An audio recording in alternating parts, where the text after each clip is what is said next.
lead.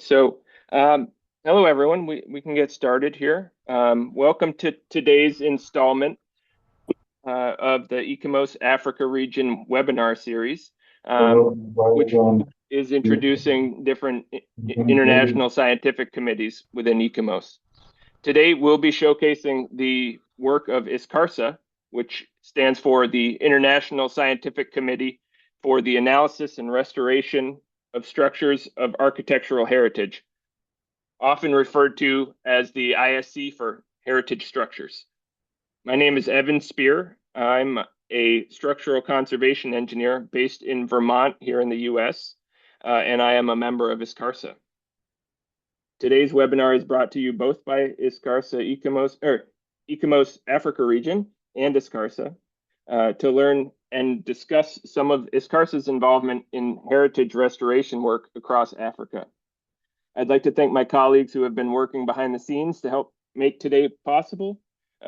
Big shout out to Olufemi Adetunji from ICOMOS Africa Region and the others on the ICOMOS Africa Webinar Steering Committee, the ISCARSA Webinar Committee, and today's speakers. Also working hard to make this happen, I'll invite the leaders of our two hosts to provide a welcome and introduction. First up is Chilangwa Chaiwa, ICOMOS Vice President for the Africa region. Chilangwa, I'll let you take it from here. Thank you so much, Evans. Good day to you all. I hope you can hear me clearly. It's a great pleasure to join you as the ICOMOS Vice President representing the Africa region, and to welcome you to this webinar organized in collaboration with ISCARSA. I will give, in case there are any here who are not members of ICOMOS yet, I'll give a brief overview of what ICOMOS is. ICOMOS is a global professional network dedicated to the conservation, protection, use, and enhancement of cultural heritage places. It was established in 1965 following the adoption of the Venice Charter, and it brings together heritage practitioners, academics, communities, and institutions across more than 100 countries to advance heritage conservation through science, practice, and international cooperation. As an advisory body to UNESCO on the World Heritage Committee, ICOMOS plays a key role in shaping international standards, guidance, and dialogue on the stewardship of cultural heritage. I would like to extend my sincere appreciation to ISCARSA for its outstanding contribution to advancing knowledge and practice in the analysis, conservation, and restoration of historic structures around the world. The committee's work continues to provide invaluable guidance for addressing the complex technical challenges associated with safeguarding our architectural heritage. Across Africa, historic buildings, archaeological structures, cultural landscapes, and traditional settlements face increasing pressures from climate change, urban development, natural disasters, neglect, and conflict. Ensuring their structural stability and resilience is therefore a critical component of heritage conservation. At the same time, interventions must respect authenticity, integrity, and the cultural values that give these places their significance. The expertise represented in this webinar is particularly important because it reminds us that conservation is not only about preserving the physical fabric. It is also about applying sound scientific knowledge, appropriate technologies, and multidisciplinary collaboration to ensure that heritage continues to serve present and future generations. For Africa, there's a growing need to strengthen technical capacity, promote research, and encourage knowledge exchange between regions. We must also recognize the value of traditional building techniques and indigenous knowledge systems, which have enabled many heritage structures to endure for centuries and can offer important lessons for contemporary conservation practice. I encourage all participants to engage actively in today's discussions, share experiences, and explore opportunities for collaboration. By working together, we can strengthen our collective ability to protect and sustain the architectural heritage that forms such as an important part of our shared human story. Thank you, and I wish you all a productive and inspiring webinar. Alrighty, thank you, Chilangwa. Thank you for that introduction and for the leadership and organizing for this webinar series. I think it's a very important thing that is working here. Next up, for an introduction to ISCARSA, we have Dr. Paulo Lourenço, who is the ISCARSA president. Paulo, let you take it away. Okay. Thank you. 1 minute, sorry. Well, good day to everybody. I would like first, of course, to thank ICOMOS for this invitation to organize something together. And I'll try to show you very briefly what we do, what we are. Our International Scientific Committee mostly addresses conservation of heritage structures. It was founded in 1996, so it's now 30 years old, so it's still quite young. We are about 200 experts. And of course, the idea is to share the expertise, to advance knowledge, and to discuss, to see how progress can develop in the field of heritage structures. In 2003, there is a charter that was prepared by the committee. This was accompanied by a longer document, which are the guidelines for analysis, conservation, and structural restoration of architectural heritage. A new version has currently been approved by the committee, and you can download in our website. And so we have basically webinars twice a year. We have a bulletin, which is also in our webpage twice a year. The webinars, if you're interested, you can see in our YouTube channel. And we organize ourselves in working groups. So typically, we have 4 or 5 working groups in specific topics, lasting for 3-4 years, something like this. The basis of the committee, I think it's quite clear, because if you lose a building, so the part that keeps the building standing fails, of course, we lose the fabric, we lose what has been built, and this includes both tangible and intangible values, but often you lose much more. Not only you lose lives, but you also lose, in general, movable heritage, which is inside the building. It can be a museum, it can be statues, paintings, etc. And so basically, as a society, we cannot accept too high risks. And so our mission is to to manage risk to an acceptable level, while, of course, safeguarding the heritage values. And we normally, let's say, show these different visions, what we think it's the past, and that has been widely used, which means there is no confidence in the existing fabric, in the existing materials.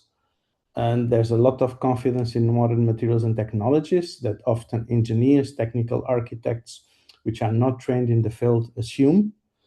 There's not sufficient studies, and there's a lot of negative experience accumulated. And what we believe to be the contemporary understanding, and I would like the community to act, is, of course, respect what is of value of the structure, keep the structural principles. So if you have an arch should remain working as an arch, for example. Have proper understanding of the causes of damage before you do any action, and then try to do as little as possible. And of course, all the concepts that we are used to, as minimal intervention, non-intrusive interventions, reversible to the possible extent, or retreatability, the importance of previous studies, and also a clear understanding that our activity is multidisciplinary. So the engineer, the architect cannot work together. We belong to a team where all disciplines which are of relevance should be involved. Now, in this process, it's very different from designing a new building, because designing a new building, basically, I think you can still see me, but designing a new building means building something that was never there. Now, when you act on the existing heritage, you have to combine the quantitative assessment that typically comes from structural analysis with a lot of other information, which comes from history, which comes from inspecting the building, and which comes from monitoring or testing the building. And so this approach towards existing heritage is very different from designing a new building. And you have to combine qualitative approaches with quantitative approaches. And so traditionally, technical architects and engineers focus too much on the model and focus too little on the other aspects. And I show you here why this is important. Because I show you here two examples. Maybe I start the one from the right, which is a little bit easier.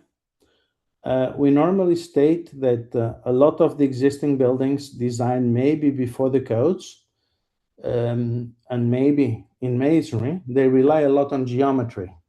And so if you have an arch, you need to consider the fact that the arch will always be cracked. And an arch will never work if there are no cracks. And so if you use the incorrect safety method or safety evaluation method or analysis, a bad engineer can show you what is in the bottom right, which is basically a wrong structural assessment and a very low safety factor. So this engineer will tell you this arch will collapse when you multiply 0.3 by 10, so a force at quarter span of 3 kilonewton. A good engineer will tell you you can have 18 kilonewton, and of course the arch will work by developing an internal thrust line that goes inside of the arch with multiple cracks. And so the difference between a good and a bad engineer is here 1 to 6. And so structural analysis and good engineering really matter. I show you a second example in earthquake engineering. Of course, we have a huge losses of buildings in case of earthquakes, particularly masonry buildings. And again, it's the same. So this is a small building, 2 stories, very irregular. It's basically a box. And the good engineer will tell you that it is safe in most of Portugal. So I'm currently here, close to Porto. Our capital, Lisbon, is here. The earthquakes are generated in the south, so the hazard is very high in the south. And the good engineering will tell you this building is safe in 2/3 of Portugal. And the bad engineer will tell you that this building is totally unsafe and it will have to be heavily strengthened. So the role of our activity, of our committee, is very important, because you can see that bad engineering may lead to incorrect safety assessment, putting people at peril, or leading to very inefficient and very expensive and very damaging from the point of view of heritage values interventions. If you'd like to join the committee or know more, please find us in our website. So thank you so much, Evan, for organizing this. Thank you, Paolo. Thank you for that great synopsis of what we do at Escarsa. And thank you both for your leadership and for setting the stage for today's discussion. One note, if you were unable to grab that QR code in time, or if you miss anything here, please follow Escarsa on LinkedIn or Facebook or YouTube for updates. We'll be posting the recording of this webinar on our YouTube account, where we post all of our past webinars if you've missed any, and that will be coming up in the next few days. So that brings us to today's webinar. As we look out across the African continent, the architectural heritage we're tasked with preserving faces an incredibly diverse set of structural, environmental, seismic challenges. Today, we're very fortunate to be joined by 4 exceptional experts who are working directly on the front lines of these complex preservation efforts. We hope this insight will shed light on the incredible work being done around the continent and forge new connections and collaborations for advancing architectural preservation across Africa. To give you a quick overview of the journey we're taking, first we'll head to the north with Professor Amina Abdesamed Foufa, who will take us through the evolving legal frameworks for seismic protection in Algeria, drawing on key insights from the restoration of the Palace of the Dey. Then we will move to Michel Chaloub, who will bring us in a little bit further east for a deep dive into the structural restoration of unique Swahili-built timber and stone heritage in Zanzibar. Then we'll move to the west. Benjamin Afagbiji will discuss the critical intersection of structure, climate risk, and historical memory in historic forts and castles of Ghana. Then we will wrap up our presentations back up north in Egypt with Dalia El Saradi, who will detail comprehensive rehabilitation in Alexandria's historic Turkish district. Each presenter will have about 12 minutes to share their work, and then we'll follow the presentations with a dedicated question and answer section. You can please put all of your questions, if you have any questions for our speakers, into the chat, and we'll try to do our best to answer which we can with the time that we have. So on behalf of my co-organizers in the ISCARSA community, I'd like to thank these speakers for their hard work, dedication, and for sharing their expertise today. So without further ado, it's my honor to introduce our first speaker. Professor Amina Abdesamed Foufa is a full professor in architecture and cultural heritage at the University of Blida I in Algeria, where she directs the Laboratory of Environment and Technology for Architectural and Built Cultural Heritage. She holds a PhD focusing in traditional earthquake-resistant constructive techniques in historic Maghreb Medinas. As a registered architect of historical monuments, Professor Foufa has led numerous high-profile preservation initiatives. Notably, she's served as the principal investigator for the restoration of the Palace of the Dey in Algiers, and significantly contributed to regulatory framework for safeguarding the Kasbah of Algiers UNESCO World Heritage Site. She's an educator and researcher and has supervised over 100 master's and doctoral theses. She's also an active member of both ICOMOS and ISCARSA. So welcome, Amina. The screen is yours. Thank you, Steve, for this presentation. Hello, everybody around the world, because I think that all the participants are from the world. Well, I will share my... We can see it. Great. Well, my talk today is is entitled Evolution of Legal Framework of Seismic Protection of Built Cultural Heritage in Algeria and selected aspect of the restoration project of World Cultural Heritage Monument. No, ça ne passe pas. Ça ne passe pas.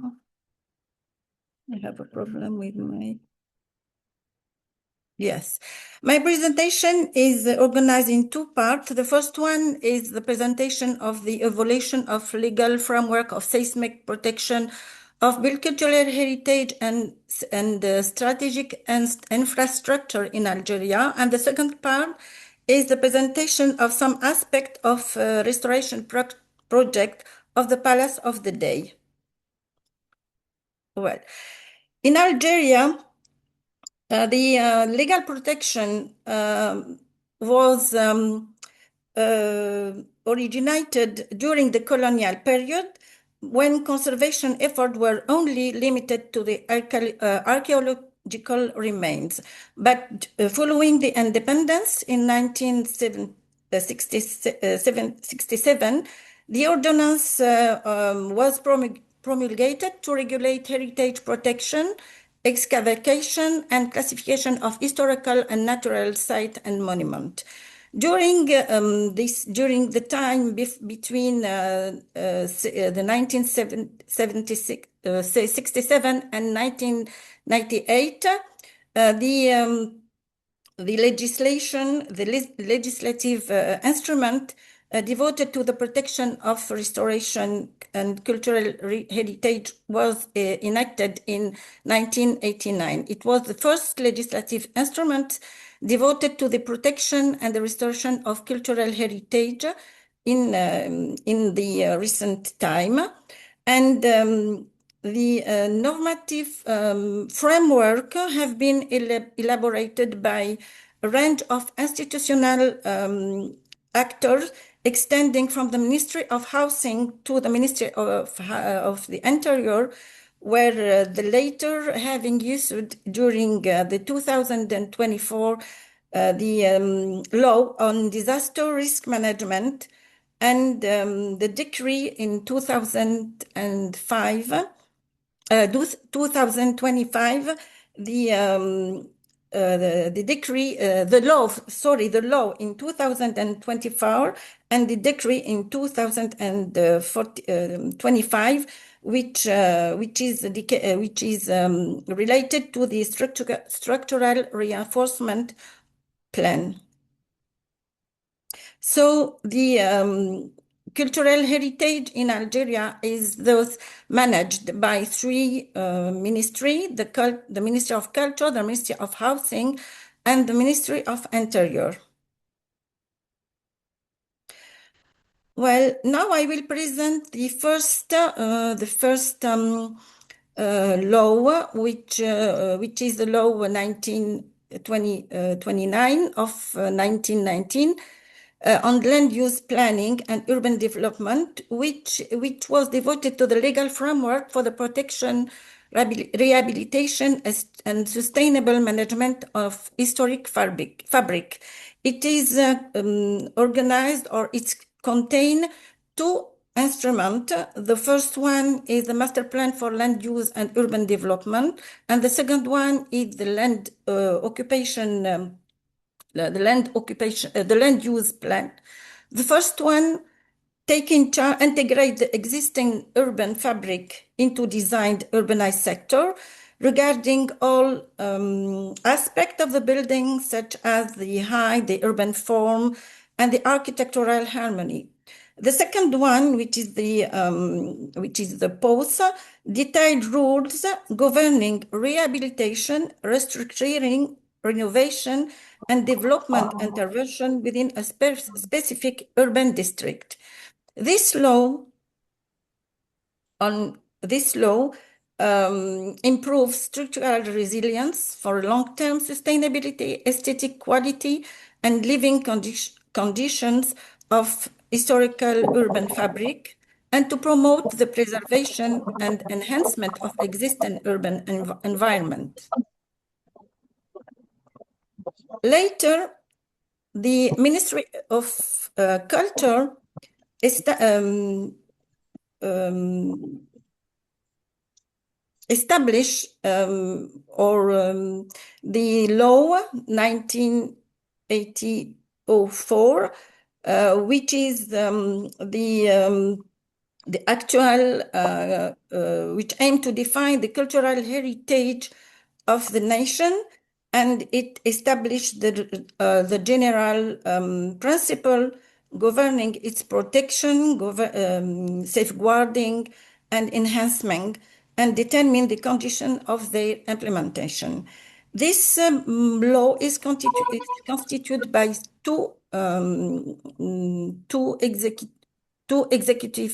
one executive decree and one ministerial order. The first one constitutes the principal technical and procedural framework for governing all restoration intervention on protected built heritage. And the second one is we have two decrees, executive decrees, which establish the procedure for the preparation of permanent plan safeguarding sectors, such as the Kasbah of Algiers, which is the first one in Algeria, and the permanent plan of safeguarding and enhancement of protected area, which is where Tipaza is the first the first one protected area in Algeria. This law is acknowledged by the UNESCO, and we can find all the different point and different aspect of its implementation.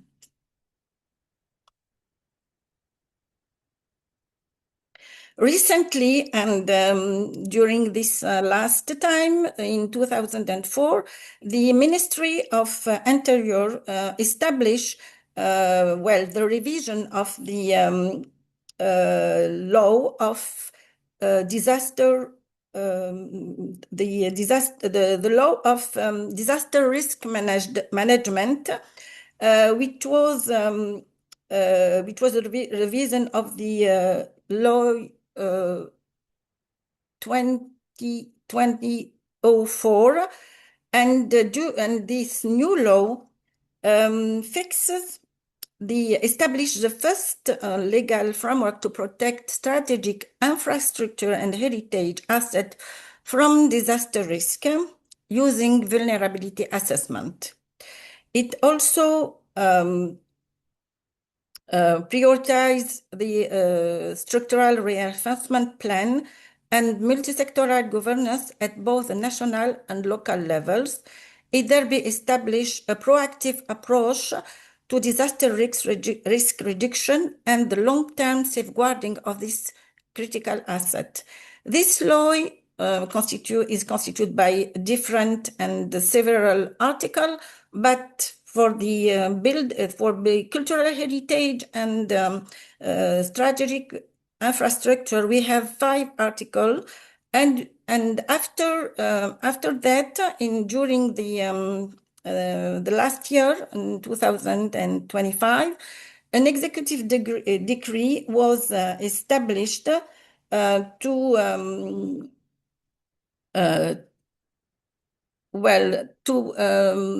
identify the procedure of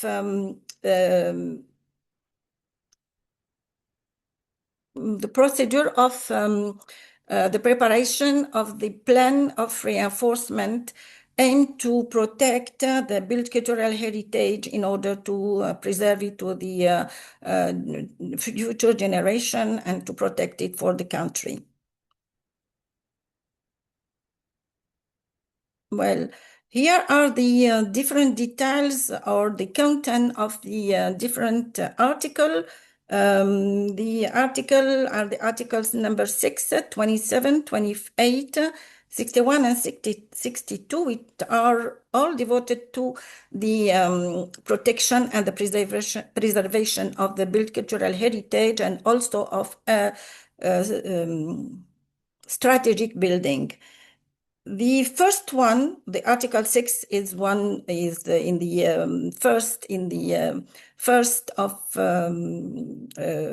the first article of the law.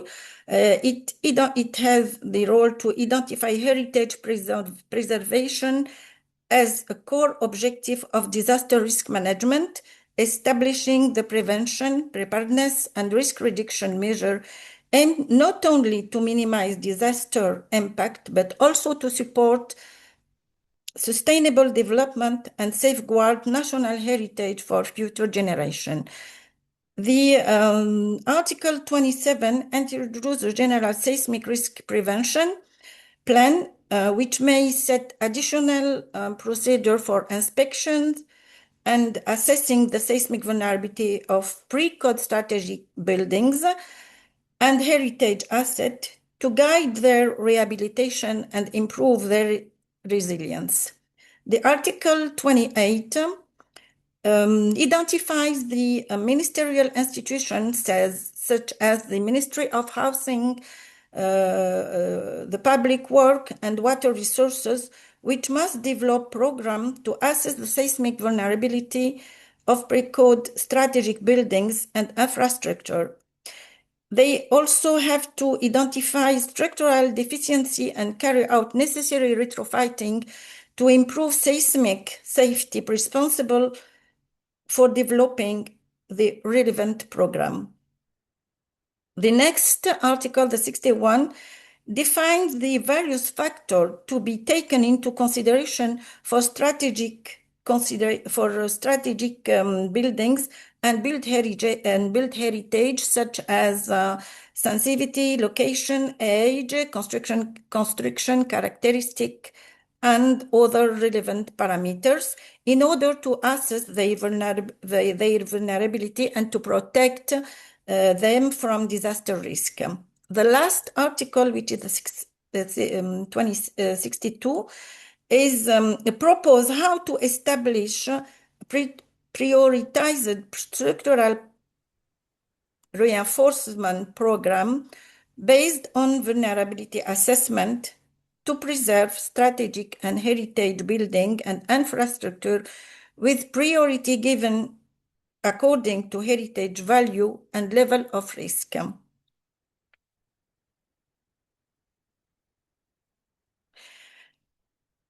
The executive decree of 2025 is a procedure for the preparation of structural reinforcement plan aimed at protecting strategic and heritage infrastructure against disaster risk. This executive decree is organized or have two content. The first one is the technical content, which contain the collection or the collection or the projection of the database of built cultural heritage and structural infrastructure, the rapid visual screening in order to have the first diagnostic, the testing procedure in situ, either in laboratory, the structural analysis and numerical modeling. Yes, they also define the cost estimation of the reinforcement, the design of selected strengthening, the selection of appropriate, and the evaluation of the selected retrofitting strategy, and then the monitoring before and after the implementation of the reinforcement. The governance of this framework is organized in two levels. The national level, which is under the authority of the Ministry of Housing. The ministries have the role to approve the structural reinforcement plan project. They have to update periodically the target of building. They have to evaluate the effectiveness of the reinforcement, of the monitoring at the level, at the local level, and the local and the local. Sorry, this is the role of the national level. At the local level, in Algeria, the local level is recognized as the wilaya. It is, maybe it can be compared to the province. So the wilaya is the local level, and the authority of the wilaya is the wali. He is the first authority of the local region. He has to establish the decision to constitute the commission, and this commission will have the role to establish the data of local built cultural heritage and structural infrastructure requiring structural reinforcement. So this I conclude with this first part. So in Algeria, the first law 18, the first law 9804 is foundational heritage protection framework for the safeguarding sector, preservation plans, and Cultural Park and restoration, and it is acknowledged by UNESCO as a reference instrument. The Ministry Order of May 2005 sets out the technical procedure for protected heritage from initial diagnostic to scientific publication and of result. The recent law of disaster risk management through its executive decree is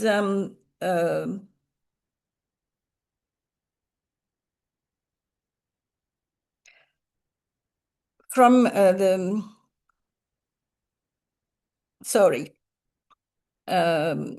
require the inventory of strategic and heritage building to guide pre-seismic reinforcement, while the state's heritage preservation efforts are substantial. The new risk management legislation shows that significant work remains, requiring sustained long-term commitment across generations, because in Algeria we have a lot of cultural heritage dating from different period, and which is located in all the country. Well, I will now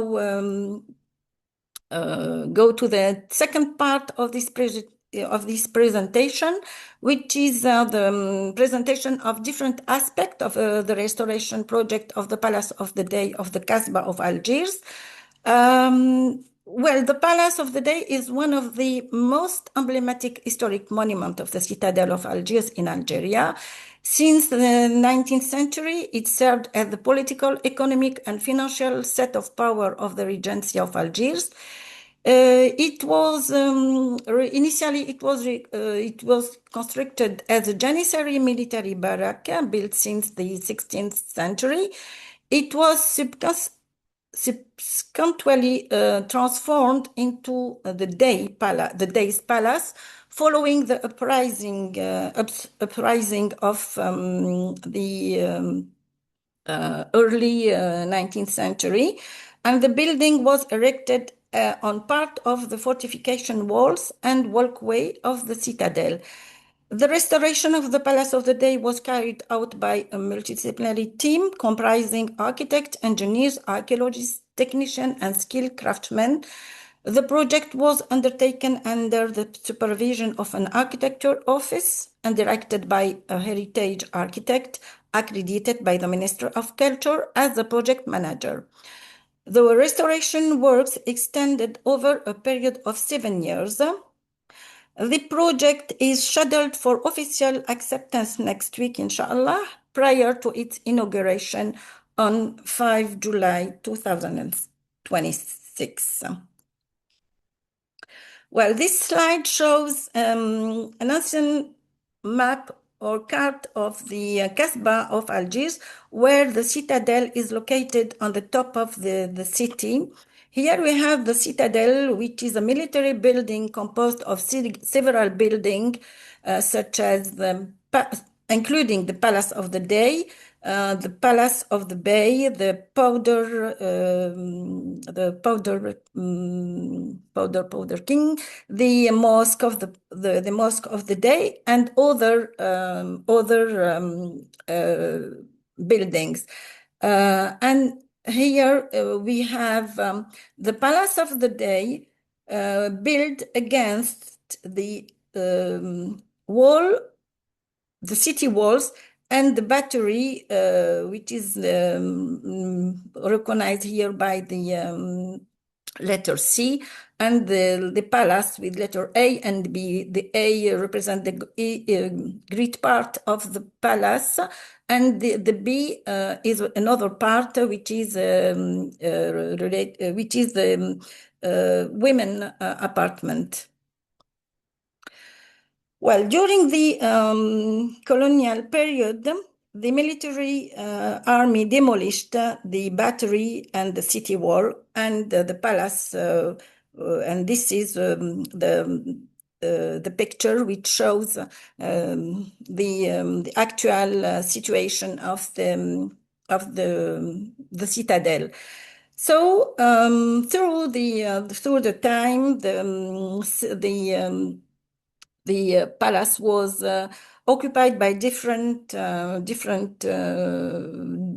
the colonial period by the army, the French army, after the independence by an administration, and after that he was abandoned. And then during the 18th, the Ministry of Culture decided to take it into charge and to restore it. So this is the 3 points in black represent the vulnerable part of the palace, which are located in the north east angle, where is located the music room. The southeast angle is located the entrance of the palace, and the south west where are located the stairs. Here we have some pictures of some plan of the Palace of the Day, where we have the ground floor, where all this part is masonry, built in masonry, and this part because it is under the city walls. We have vaulted, and here we have cross vaulted. In the first floor, we have the apartment of the women, the kitchen, and some different space. In the second floor, we have the second floor of the women apartment, the apartment of the day, and we have the attic, which is also the apartment of the day. This is the 3D view of the palace during 2006, well before the restoration project. And I start with the music room, which is one of the vulnerable point or angle in the Palace of the Day, and we can see the different cracks which are located in the entrados of the dome, and it is very important cracks.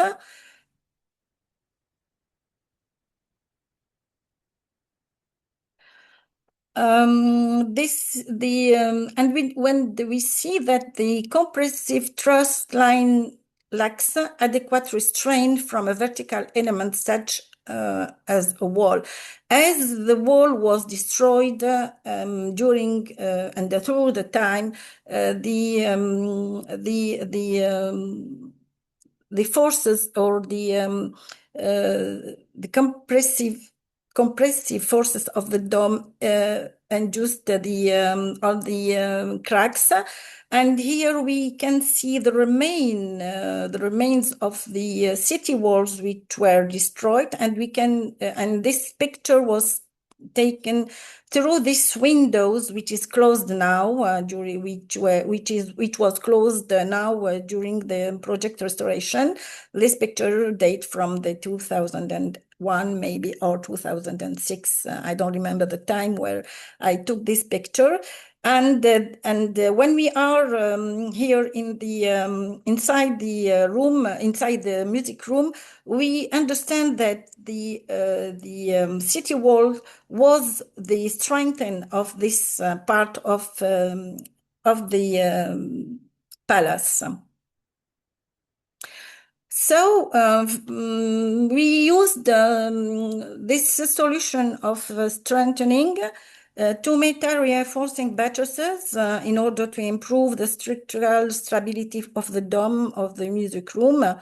This picture is during the restoration project, and this is in this late date when we finished the project. We can see here that the lower part represent the city walls, and this higher part is the the palace which has been built on this part of the citadel. These windows these windows are the opening of the walkway, which is in this in the next pictures.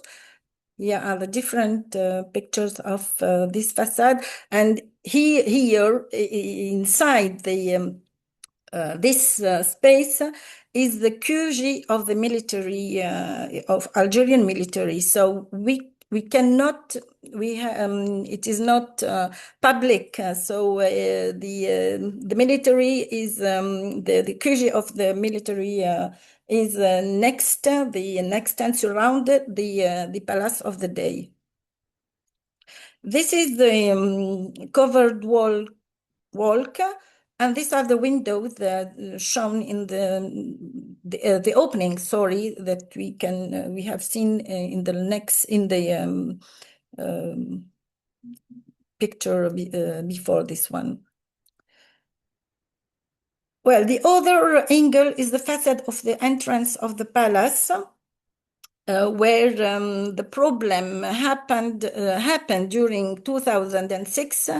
Best before the project of restoration. So we have there was a differential settlement in the angle of the entrance. So we have this important cracks along the wall. Then during this time in 2006, the architect who was in charge of the restoration of all the citadel of the project of citadel decided to put this shoring, to this metal shoring, to maintain the part of the wall which was not destroyed. And after that, they built the outer facing of the rammed earth, because the city wall are built in Pisé with two facing, and the facing are with bricks. These pictures are during the project of restoration, and this cracks in the floors. This is the cracks which extend from the exterior, and it extending across the space all above the palace entrance. We are in the first level. Well, we used tie rod to maintain and to maintain or to strengthen the walls, and this is the recesses of where the tie rod were inserted. In this here. This picture shows the final. Not the final, but it's maybe the final restoration of the above space and the facade of the entrance. Here is the entrance, the principal entrance of the Palace of the Dey. And now we are going to move to show some picture of the patio and the galleries. This is the picture. This is iconography from Lesser and Wild, to show the picture, to show the palace during the Ottoman Regency. And here I will present some pictures before and after the restoration.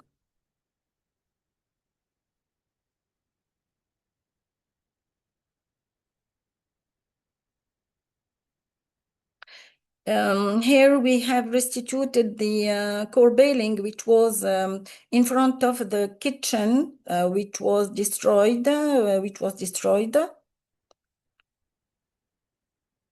And here's some picture of the galleries. This is the gallery of the ground floor, and this is of the first floor.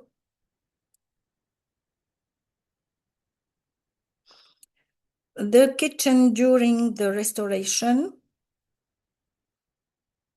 on the kitchen after restoration, which is not finished yet.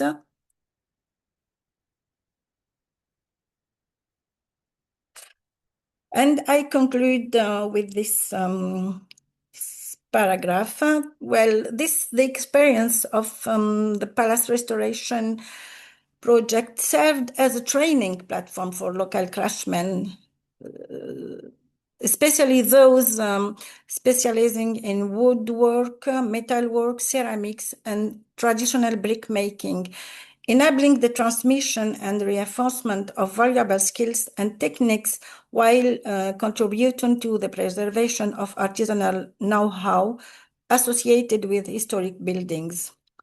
We have during these 7 years we encountered some difficulty despite these considerable challenges, particularly in sourcing traditional materials such as handmade bricks and tuya wood. The successful completion of the project has restored the monument's significance and reinforced its recognition as a site of outstanding universal heritage value. Thank you very much for your attention. Great. Thank you so much, Amina. Thank you for the interesting presentation and your hard work navigating the policy considerations for seismic rehabilitations and how you've applied that to your work. For those in the audience, please be sure to put any questions for Amina in the chat, and we'll come back to them at the Q&A portion. But that leads me to our next speaker, Dr. Michelle Chaloub. Michelle is a conservation engineer and structural restoration specialist focusing on preserving tangible heritage. He's the founder and CEO of DieStruct Solutions, a design, build, and R&D firm dedicated to built heritage and rock engineering, and a founding member of CoTimes, a startup of center of expertise in geomechanics. As an expert collaborator with international organizations like UNESCO and Ministries of Culture, Michelle has spearheaded numerous restoration projects for national and world heritage sites since 1999 across Lebanon, Syria, Oman, the UAE, Libya, Zanzibar, and Iraq. Additionally, he serves as a visiting professor and researcher at Lebanese and European universities. He has authored scientific publications, including a book on rock mechanics, and co-authored historic restoration guidelines. His multidisciplinary expertise spans rock mechanics, structural analysis, non-destructive testing, heritage digitization, and seismic or disaster risk management. Welcome, Michelle. Take it away. Hello, can you hear me? Yes, we can hear you. Okay. And I can see Thank your you. screen too, so you're good. Okay, thank you. Thank you, Ivan, for the introduction. I would like to thank, everybody who is assisting to this webinar. I would like also to thank ICOMOS, ISCARSA, the board, a special appreciation for the organizing team. Well, I will be presenting here some of our experience that we gained through project in Zanzibar, specifically in Stone Town. And I will start by presenting the content, which is composed of 2 parts. Part 1 is about the historical background, architecture, typology, structural elements, materials, construction techniques, decays, and damages of the Stone Town built heritage. And in a second part, I will present a case study dealing with a structural restoration for a built heritage in Zanzibar. Historically speaking, Stone Town is a typical example of East African Swahili coastal trading towns. So far till present, it preserved its intact, let's say, urban fabric or historical fabric, which is composed of a blend of African, Arab, Indian, and European typology of architectural heritage. As we can notice here in this photo, Stone Town is a very beautiful place for tourism. However, it's a very aggressive place for built heritage, especially that it is located, or Zanzibar is located in the middle of the Indian Ocean, which makes that the environment is very aggressive for built heritage materials and typology. I will start by the architectural typology. I mean, the Stone Town residents are 2 to 3 floors, lime-washed buildings, very simple, evenly spaced windows and metallic roof. Some of the terraces are also covered, called also tea houses. These are some examples of the buildings that you can find in Stone Town in Zanzibar. They are characterized by point arches, balconies, crenellations, and noting that Zanzibar was at a time the capital of the Sultanate of Oman. For this reason, many palaces were built by late Omani sultans in this area. Also, the architectural elements are composed of walls, which are considered as structure because the thickness is more than 1 meter. They feature pier and arch niche configuration from the inside part of the buildings, but not from the outside.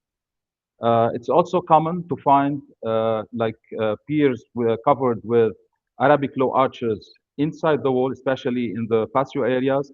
And for the floors, they are typically composed of timber joists and thick lime-based slabs that I'm gonna show in the structural system of the built heritage.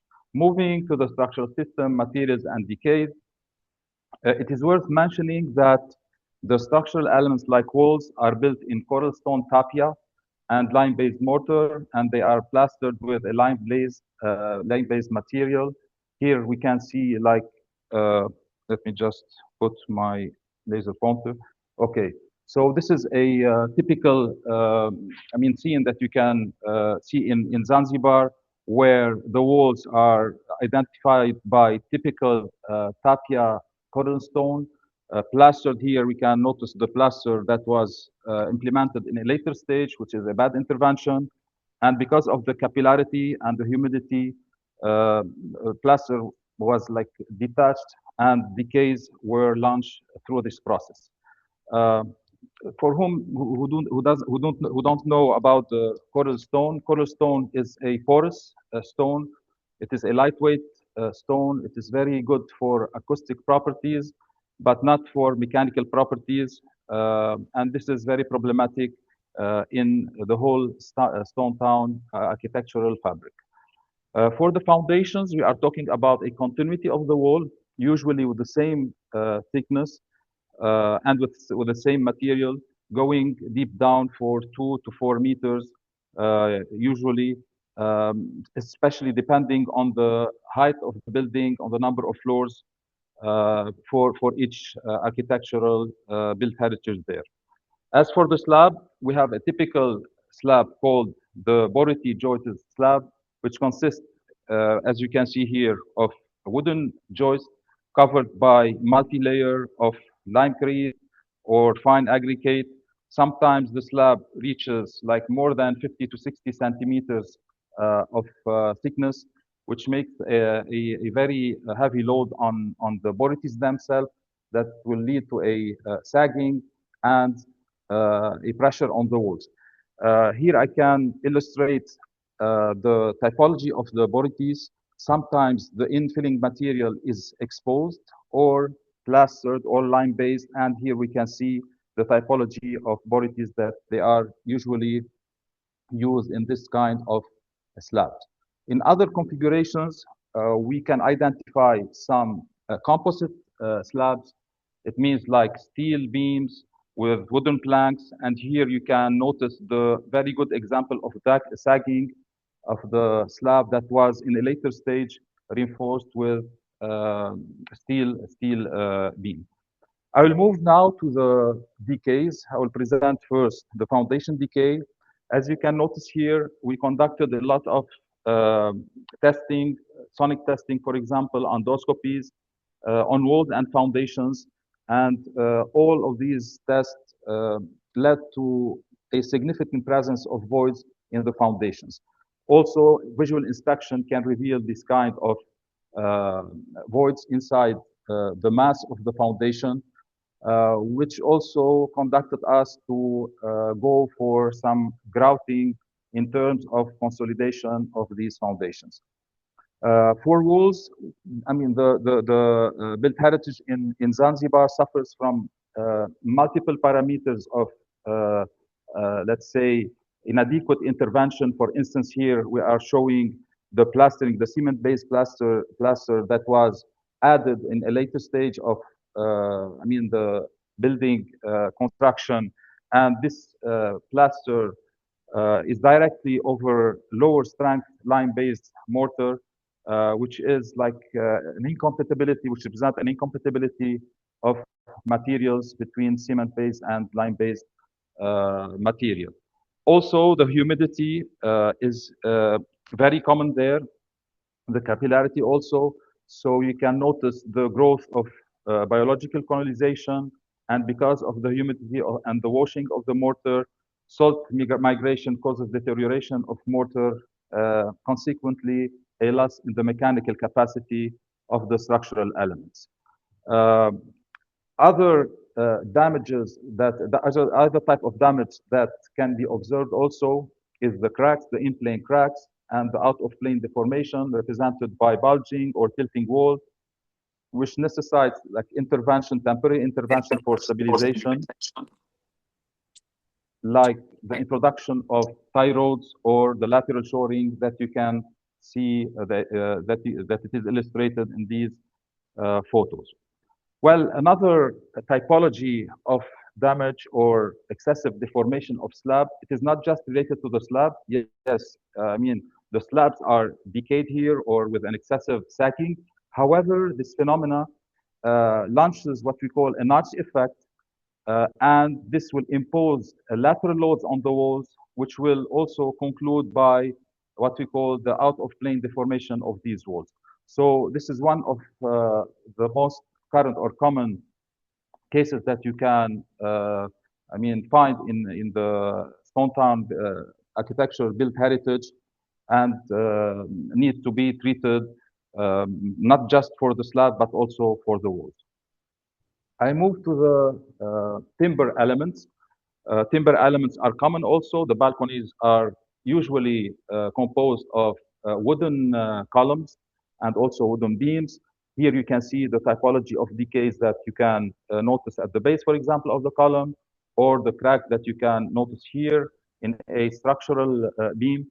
Also, you have like the origin of soil termites that lead to internal degradation that cannot be seen by visual inspection. This is a typical example of the decays that might be found at the edge of the body piece here. Like this is the typical damage that you can see. Here is the, I mean, the 3D of the structural elements combining the slab and the walls and the body piece, and the decay that is due to the contact between the body piece itself and the slab. I will move now to present a case study, which is the House of Wonder. House of Wonders is a World Heritage Site. It's a UNESCO World Heritage Site.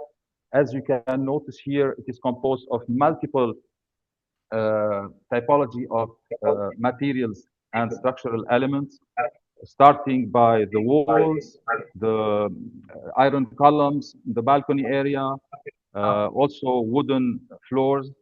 Well, this monument encountered multiple phases of collapse. This is the configuration of the monument in 2012, before the collapse. In 2015, a partial collapse occurred in the northwest area. Then in 2020, we had the major collapse that vulnerabilized the whole structure of the monument. Just to give you an idea, a floor is about 2,500 meters square, and the height of the piers or floors is about 8 to 9 meters. So it is a monumental building, and it needed a special care and a special approach in restoration.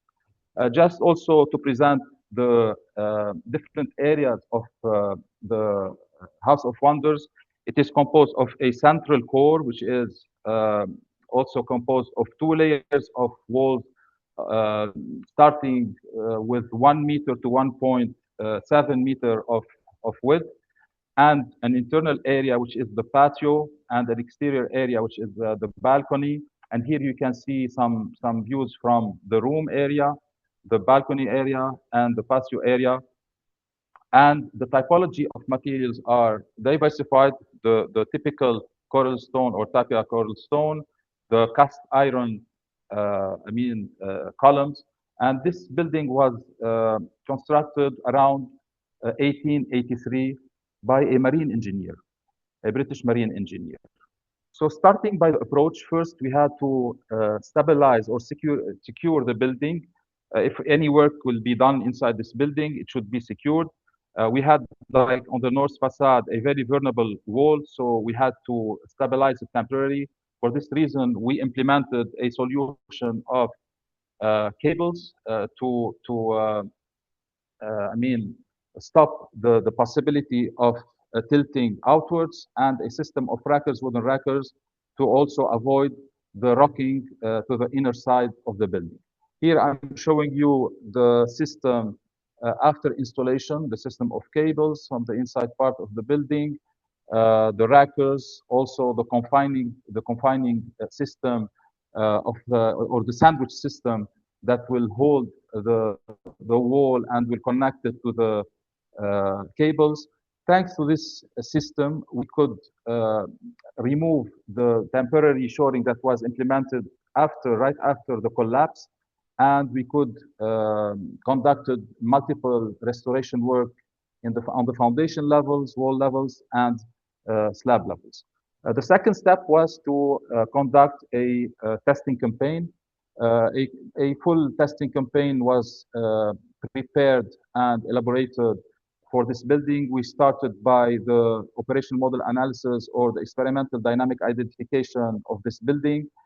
These are some results showing a torsional effect, and this was expected since the building lost its symmetry and a part of it collapsed. This part was necessary to calibrate the numerical model. After I will show some photos. Then also we did some double flat jack on walls, just to identify or to understand more about the quality of masonry, the elastic modulus, the compressive strengths also. These are some results of the double flat jack that was conducted on one of the walls. Other types of testing were done, like sonic, on walls and foundations. Here you can see the team operating on a foundation in the middle here and on one of the piers. These are some results that I can showing or the inconsistency in the masonry because of the difference of colors for the results that were obtained for foundations and walls. Also, we confirmed this kind of testing for the sonic by conducting some endoscopies.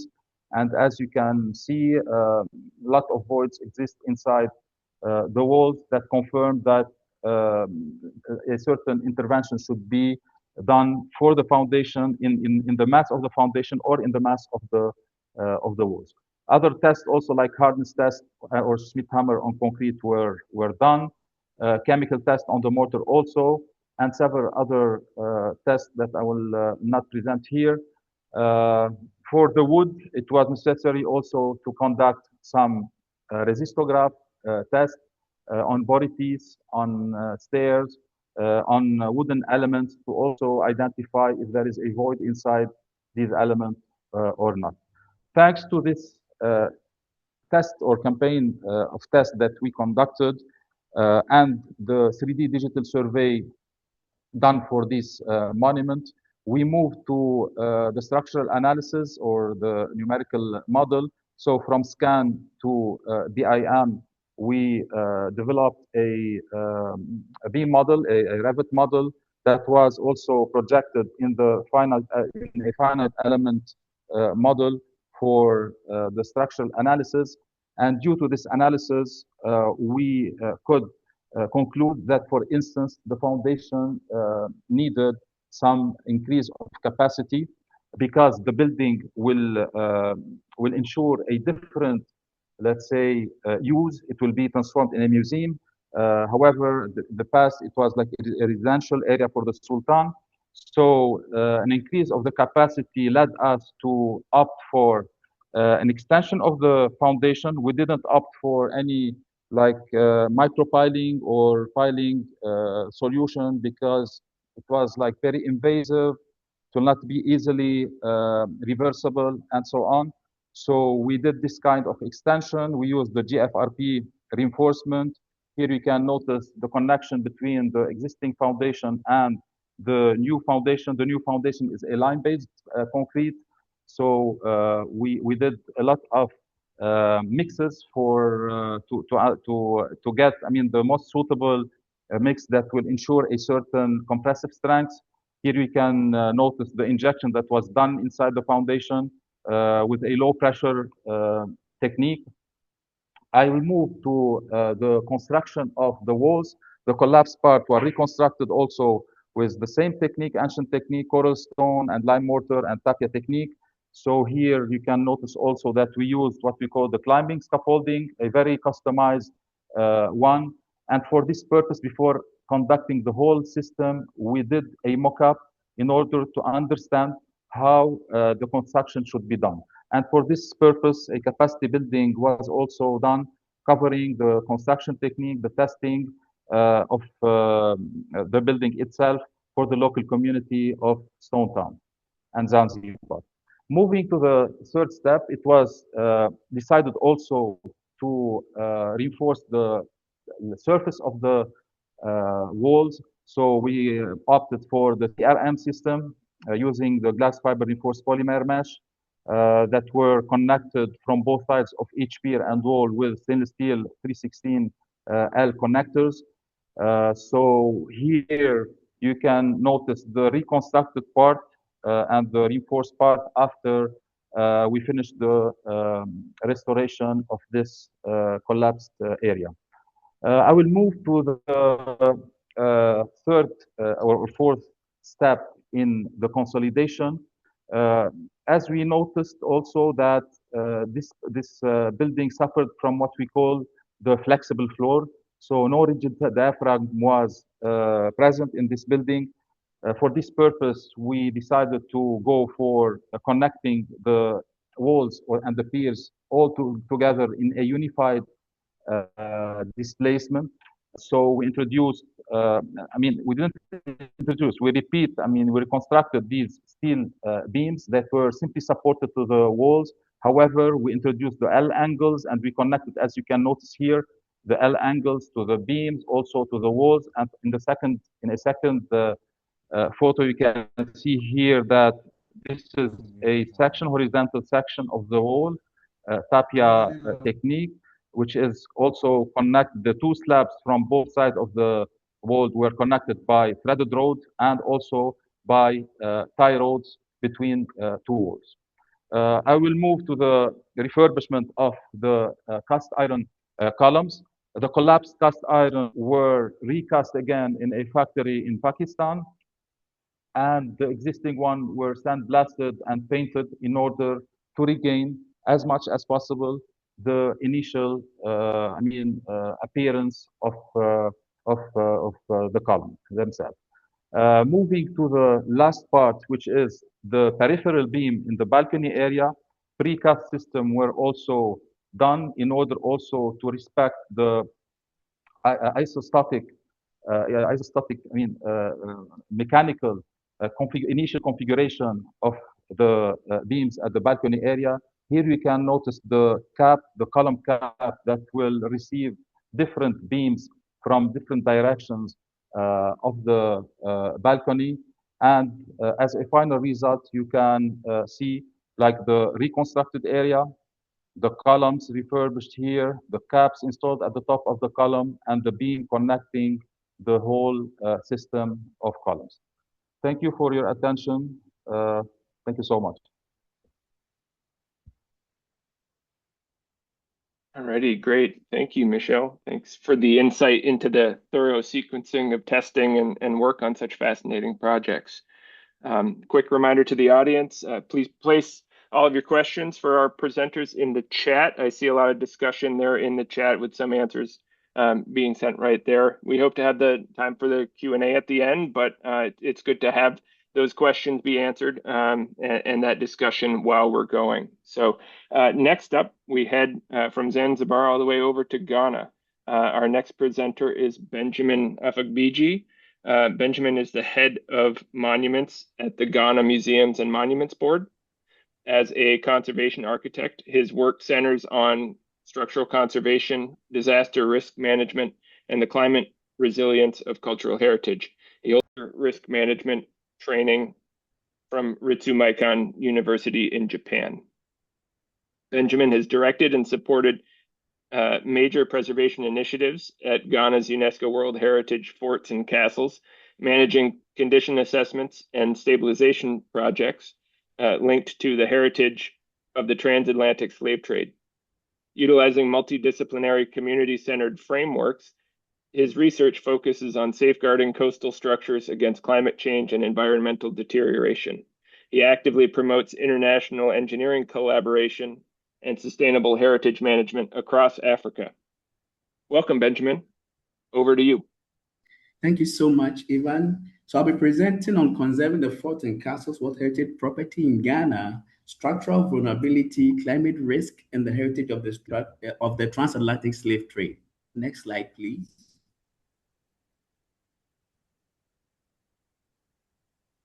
I think there's just a little delay in the movement on the slides. There we go. Good.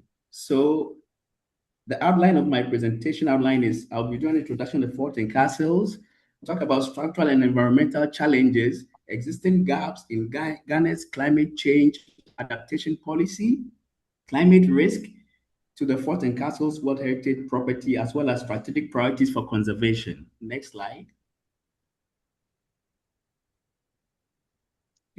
So the forts and castles of the Greater Accra Central and Western regions, as inscribed on the UNESCO World Heritage, was done in 1979 under Criteria 6. And then the castles and forts are not only forts of Ghana's history, but of the world over centuries, as the focus on the first was on gold trade, and after that, the transatlantic slave trade followed. Again, the Ghana Museums and Monuments Board are the legal custodians of the Fort and Castles World Heritage property, and we are the host of the 1972 convention, and we are mandated through the NLCD 387, now Act 387, and we do the technical work, conservation work on the Fort and Castle. So as you can see on the right side of the photograph, you can see the Atlantic, the Gulf of Guinea coast, and you can see the locations of the forts and castles. They stretch over 500 kilometers along the Gulf of Guinea on the southern coast of Ghana. Next. Next slide. Okay. Yeah, so the forts and castles are of the Greater Accra and Central and Western region are in 4 categories. We have 3 forts and castles, we have 15 forts, as well as 4 forts in partial ruins, and then 2 sites with traces of former fortifications. And these form the 28 components of the Fort and Castles World Heritage property, as you can see in the slide. Next slide. Well, I just want to see the item, that's all. Okay. The missions Forts and Castles has had 2 reactive monitoring missions and then 1 advisory monitoring mission. The advisory mission was in 2019, and then 2 reactive monitoring missions in 2020 and 2024. And the mission on the 2024 reactive mission had to assess the state of conservation of the property and assess possible factors that are threats affecting the components and identify progress of the implementation of the recommendations in the earlier advisory mission. Now, connected to the presentation are 2 very important recommendations that have border on evaluation as well as preparation of a disaster risk plan. So these 2 recommendations are key connected to my presentation. Next slide, please. Yes, so as you can see, there are 28 components of the Fort and Castles World Heritage Property. And as you can see, this is St. George's Castle in Elmina in Ghana, built by the Portuguese in 1482, and is the oldest European fortification in sub-Saharan Africa. As you can see on the right side of the photograph, there is a defense wall there. And these are the systems that have been put in place to check the impact of wave actions towards the foot or the bastion of the. So what you see there is the sea defense wall on the right. Next slide. So Fort Amsterdam is also one component of the Fort and Castles World Heritage Property. It was built by the English in 1631 and occupied by the Dutch from 1665 to 1868. It's partly in wing category. It falls in within the 4 segments of the sites. And then this site is of profound significance because it had the original foundations of the original English fort found a few years ago. Next.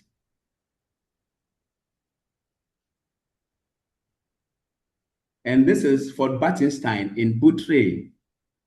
It was built in 1656 and it was ceded to the Dutch, by the Dutch, and it was ceded to the British in 1872. Next slide.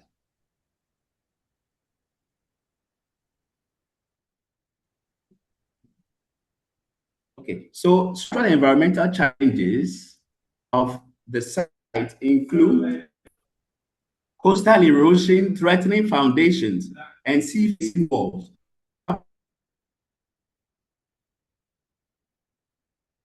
Salt crystallization causing masonry deterioration. There's also the wave action, accelerating of structural stress and material decay, as well as seismic vulnerability, which I'll discuss in the slides ahead. Next slide.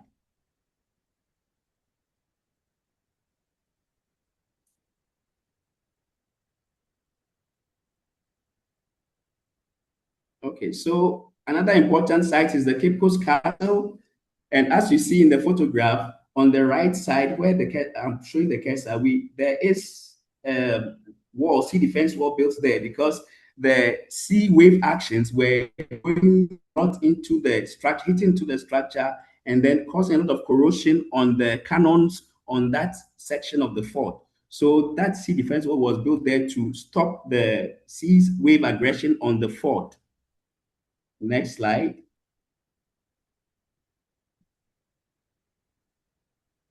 Now, this is English Fort Commander, and it was built between 1695 and 1698 by the English. It was transferred to the Dutch in 1686, and this site has had some interventions in the past 2-3 years. And this intervention has to do with a consolidation of the footing of the foundation due to erosion and loss of stone. Next. Okay, so as you can see, the stabilization work that was done by GMMB on the fort, the photographs on the left show the walls preceding the intervention when the visual assessments were done, the condition assessment also done, and then we had to do the consolidation with stones. The stones often are the ones that are harvested from the site because the site is in partial ruin. So what we usually do is that we use the original materials, and that you see on the top side, the stones being used to consolidate and stabilize the base of the walls due to erosion and loss of stone. And then again, another thing we also looked at was with the mortar pointing, so that they were done with lime mortar mix to consolidate the base of the foundation. So as you see on the right side, this is the finished, the right bottom of the photograph. This is the finished consolidation work on the bastion wall. Next slide. Okay, so as you can also see here, this is one bastion, and on the upper deck, we had a lot of cracks there, which allowed water ingress in. So that place was also repaired, and as you see the lime mortar and then the stonework on the finished floor on the lower portion of the photograph. So the cracks were repaired, and it has actually stopped water ingress into the bastion, the internal part of the bastion wall. Next slide. This Also, Elmina Castle, previously shown. Next slide.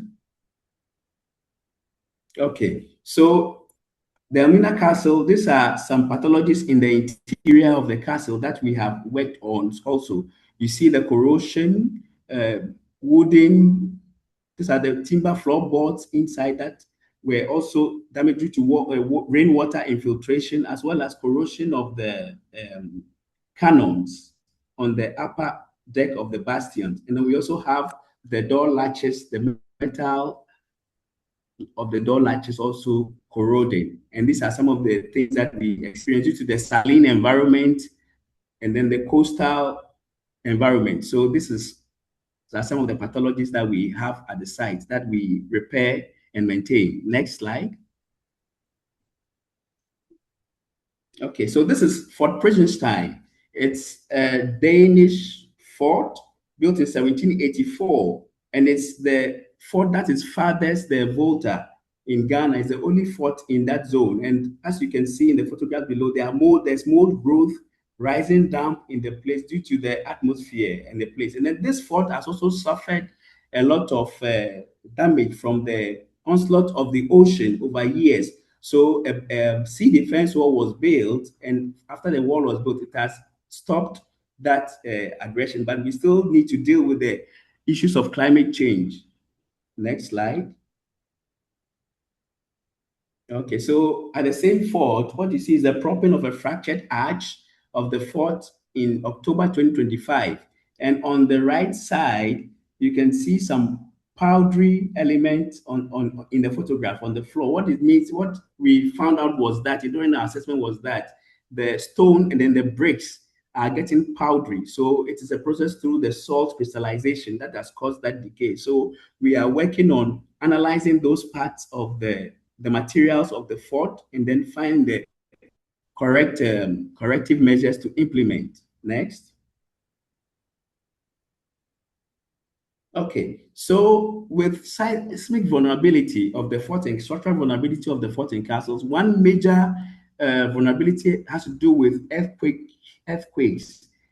Studying the earthquake history in Ghana from 1615 to 2003, some major earthquakes have affected certain components of the fort and castles.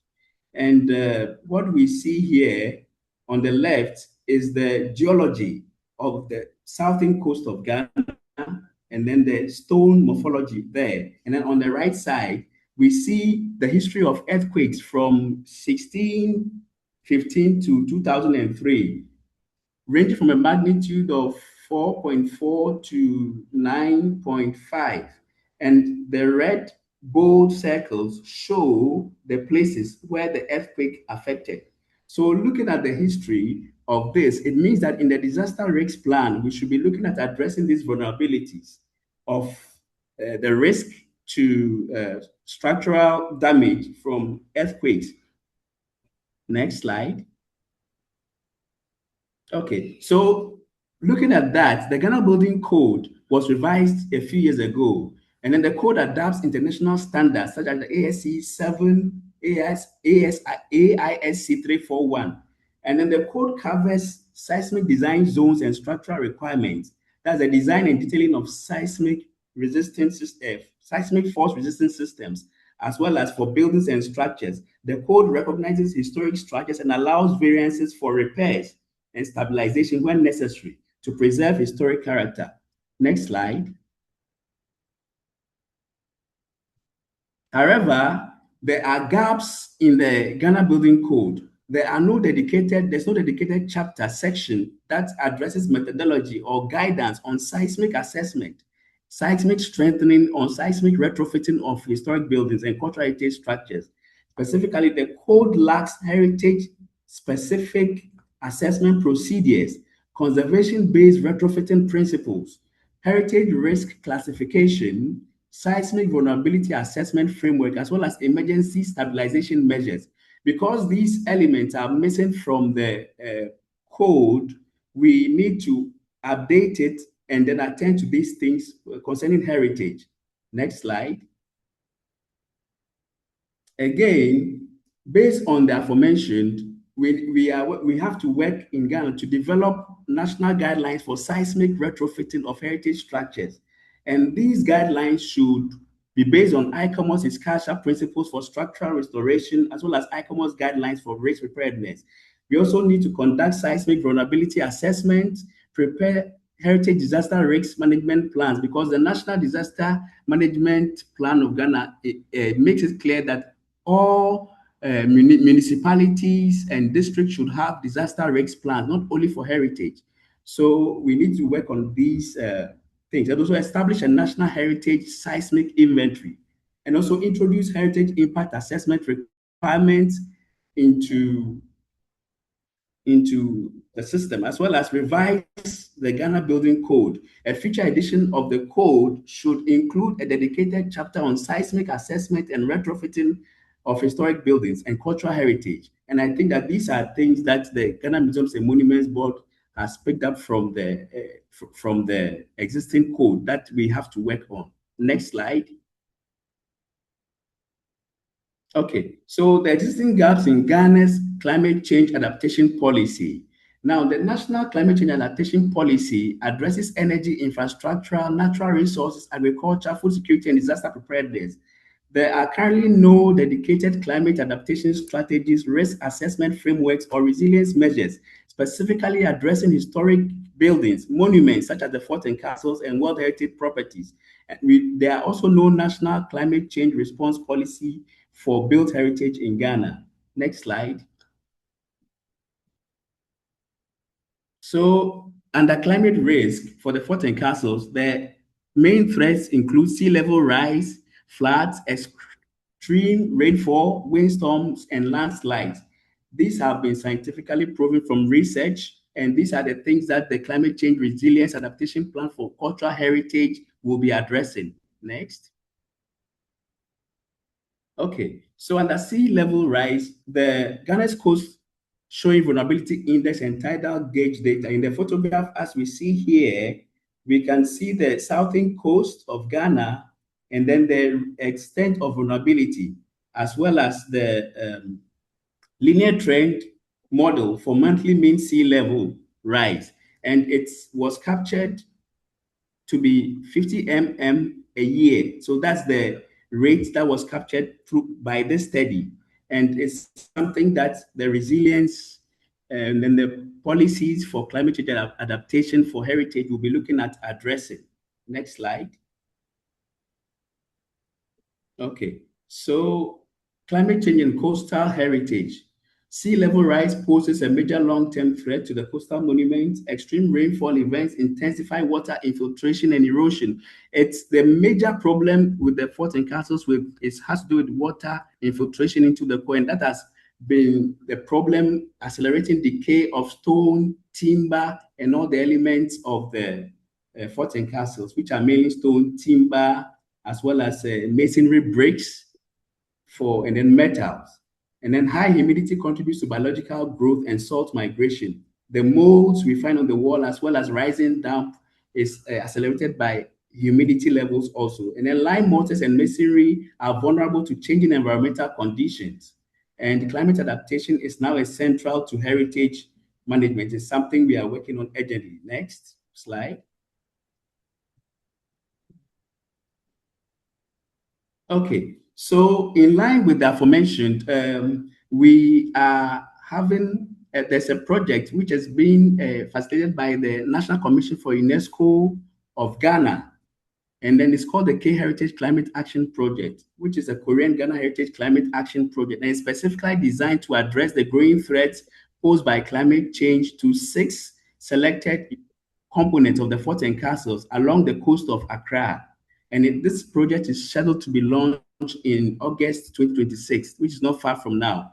And the key things the project will be looking at: establishment of a climate risk and heritage condition monitoring systems, and then use of sensors for humidity, salt, crack movement, as well as temperature. So we are going to be recording all these things, and then have a clear structural health monitoring system installed, which will integrate GIS mapping, digital documentation, as well as condition assessment and preventive conservation. And then we will also be looking at strengthening scientific conservation partnerships. So this is what the project will be addressing. Next slide. Okay. So the next point is why finite element-based structural integrity assessment is essential for Ghana. Look at the narrative behind, and as well as that the forts and castles have evolved through time. They have gone through changing hands because they were initially trade posts and became slave trade. They were used for the trade in enslaved persons. And then in that process, a lot of different hands had it. Maybe we'll start from one European power, a Dutch, and it was given to the British. It depends on which opponent it was. We have 28 of them. But the point is that it has gone through a series of trade.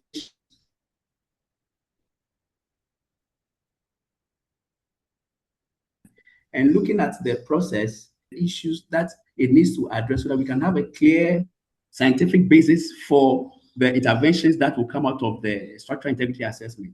Again, Ghana currently lacks heritage-specific seismic assessment procedures, heritage risk classification systems, as well as seismic vulnerability assessment frameworks. So the finite element analysis directly addresses these gaps. We have prepared terms of reference for the preparation of for the conduction of the structural integrity assessment of the fort and castles. And then this finite element approach used is going to help us because it's going to give us the best approach and also be able to analyze the evolution of the forts and castles through sequential analysis as well as other analysis methods so that we can understand how the sites have evolved and have a clear scientific basis to inform the interventions that will be prescribed. Next slide.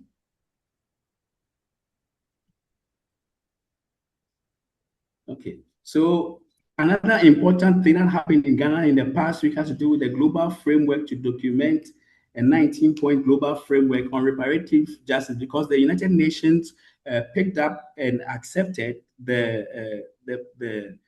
stance that was presented by the President of Ghana, His Excellency John Dramani Mahama, making slavery the most heinous crime to humanity. So there was this Next Steps conference held in Ghana just last week, and it has adopted a 19-point global framework.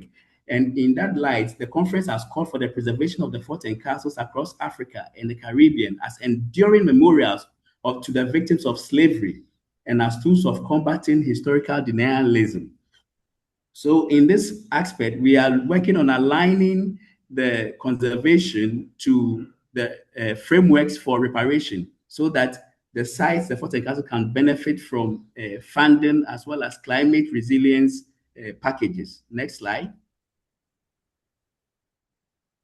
Okay, so the strategic priorities for conservation are now looking at international collaboration, technical cooperation, building for conservation, which the K Heritage project I mentioned will be taking, will be handling sustainable financing mechanism for long-term conservation, as well as scientific research into coastal heritage, and then as well as an integrated management system combining conservation and climate adaptation. Next slide. Thank you so much. And my references are also listed below. Thanks. Alrighty, thank you. Thank you, Benjamin, for the so Dalia. Our next presenter is Dalia El-Seradi, full professor of architecture at King Salman International University in Egypt, specializing in rehabilitation and architectural conservation. She holds a PhD from Cairo University and an MA in civic design from the University of Liverpool. Throughout her academic career, Dr. El-Seradi has taught comprehensive courses on adaptive reuse, historic preservation, and Islamic architecture across several regional institutions. Her research focuses heavily on architectural conservation, with a particular emphasis on heritage economics, community-driven revitalization, and sustainable public space management. Professionally, she has directed the Architectural and Technical Information Center since 2008. She's an ICOMOS member, an ISCARSA expert, and a certified consultant at the Egyptian Engineers Syndicate. Welcome, Dalia. I'll turn things over to you. Thank you very much, Ivan, for the introduction. I will share my screen now.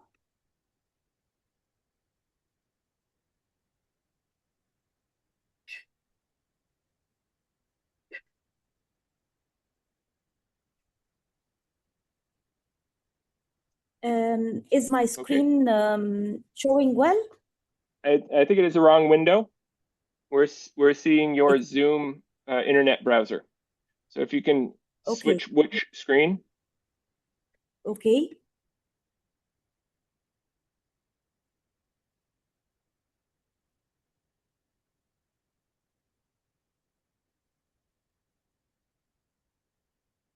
So can you see my screen now? Yes. Now just go to full screen for your presentation and perfect. We see it. Okay. Thanks a lot, Evan, for the introduction and of course for all the support throughout the organization of the webinar. And thanks to all involved colleagues from ICOMOS and Africa region and ISCARSA experts. I would like to welcome all of you today and present the rehabilitation and restoration project of the mosques complex site. It's located within the historic Turkish district, Alexandria, Egypt. The site represents unique, irreplaceable cultural and religious heritage with profound historical, architectural, cultural, and community significance, where it lies in the old historic Turkish district and overlooks the Mediterranean seafront.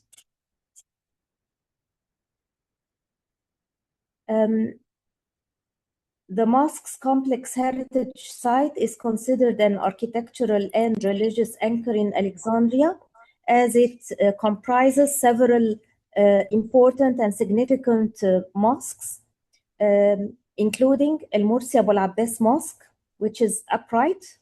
It was first built during the 14th century. Yaqut al-Arsh Mosque, downright, was first built during the 14th century. El Busiri Mosque, up middle, was built during the 19th century, and Nasruddin Mosque, down middle, was also built during the 19th century. During the 40s of the 20th century, major architectural design work was carried out by Mario Rossi in Yaqut al-Arsh Mosque as a notable contributor to the 20th century Islamic architecture in several world regions. And to the left is the whole site, including all mosques. The mosque's complex site hosts significant religious activities such as the 5 daily prayers, Friday prayers, annual religious prayers, feasts, and celebrations, where international visitors visit the site during annual significant religious events. The site also comprises commercial activities, which include shops located under the elevated plaza, shops surrounding the site, in addition to the presence of traditional local vendors.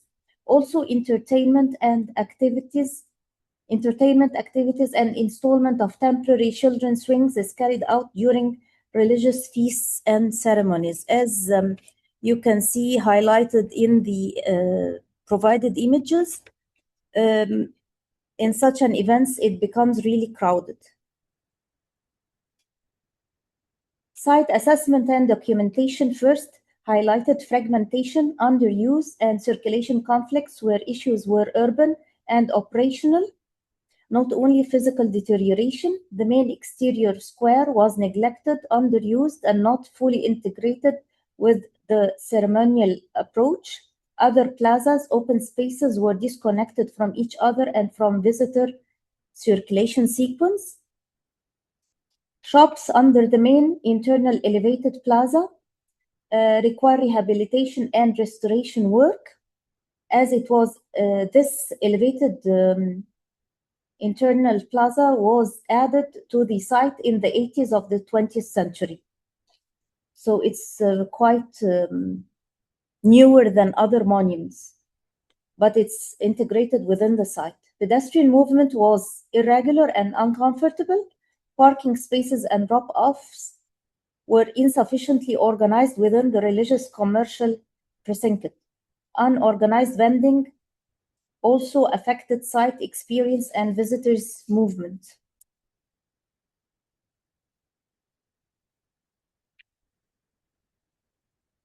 The land use analysis highlighted that the restoration must extend beyond the architectural fabric to also include open public spaces, plazas, and commercial rehabilitation. Assessment and documentation further emphasized movement circulation and access disintegration as one of the main reasons the public realm felt fragmented. The project objective proposed a translation of the site into a conservation workflow process. The key idea is that the restoration of the historic mosques is paired with rehabilitation of surrounded integrated structures, including plazas, gardens, parking, community facilities, and shops. The project is best presented as a precinct-scale conservation and rehabilitation project. The intervention cost is 271 million Egyptian pounds, and the project is still ongoing. It is expected to be inaugurated in 2027.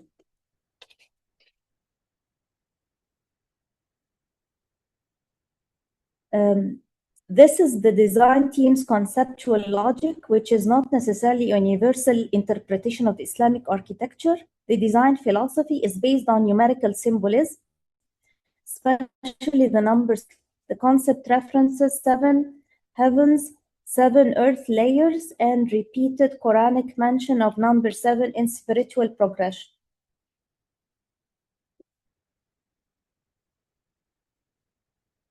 The project thus reorganizes the precinct as a connected mosques, plazas, gardens, and commercial edges to achieve integration, continuity, hierarchy, and legible spatial sequence.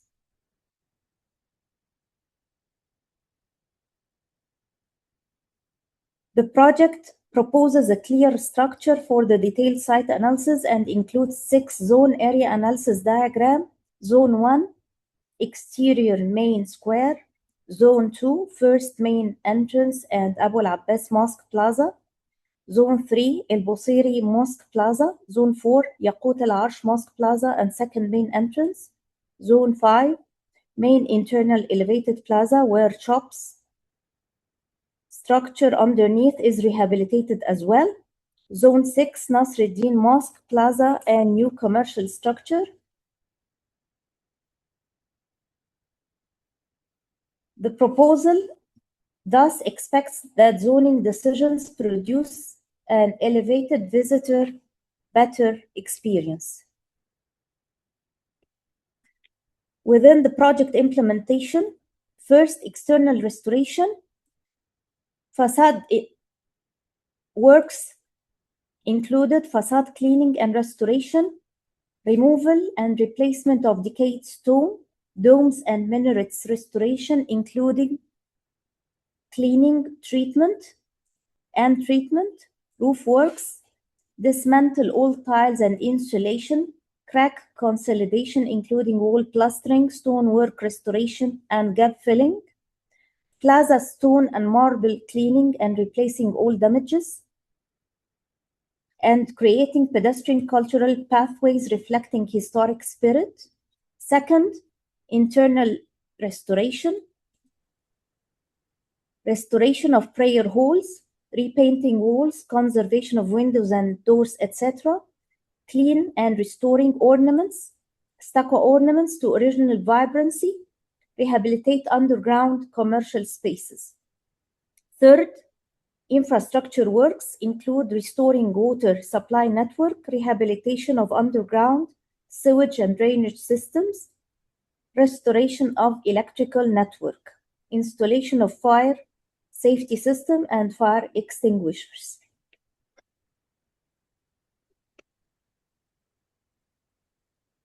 The intervention is expected to protect the heritage value by making the whole site works better for the community and visitors.